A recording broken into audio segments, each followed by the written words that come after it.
Welcome back. This is மீனு. இந்த video எதுக்காகனா, நம்ம 7 இயர்ஸ்க்கு முன்னாடி போட்ட ராஜா ராணி பிஜிஎம்காக. அது வீடியோ போடும்போது வி நெவர் எக்ஸ்பெக்டட் அந்தளவுக்கு அது ரீச் ஆகும்னு. பட் அந்தளவுக்கு அது ரீச் ஆகிருக்கு. அந்தளவுக்கு அதுக்கு கமெண்ட்ஸ் லைக் 2026 வரையும் அதுக்கு கமெண்ட்ஸ் வந்துக்கிட்டு இருக்குன்னா, அந்தளவுக்கு எங்களுக்கு சப்போர்ட் பண்ணுறது ரொம்ப தேங்க்யூ. பட் இதை நினச்சி நான் சந்தோஷப்படணுமா, இல்லை வியூஸ் போகுதுன்னு, இல்லை இவ்வளோ லவ் ஃபெயிலியர்ஸ் நம்ம போட்ட பிஜிஎம்காக வந்து கமெண்ட் பண்ணுறாங்கன்னு கஷ்டப்படுறதான்னு தெரியல.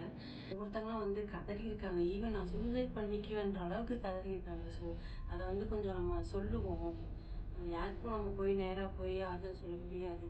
ஸோ நம்மக்கிட்ட இருக்க ஒரு பெரிய பவர் சோஷியல் மீடியா தான். ஸோ இது மூலிமா நம்ம வந்து அவங்களுக்கு ஜஸ்ட் ஒரு ஹோப் கொடுக்கலான்னு சொல்லி தான் நிறையா மெசேஜஸ் இருக்குது. ஆனால் இது எந்த அளவுக்கு எல்லாருக்கும் பிடிக்கும்னு எனக்கு தெரியல. பிஜிஎம்மோட கமெண்ட்ஸை பற்றி நம்ம பேசலாம் அப்படின்னா கமெண்ட் பண்ணுங்கள், நம்ம அதை பற்றி பேசலாம்.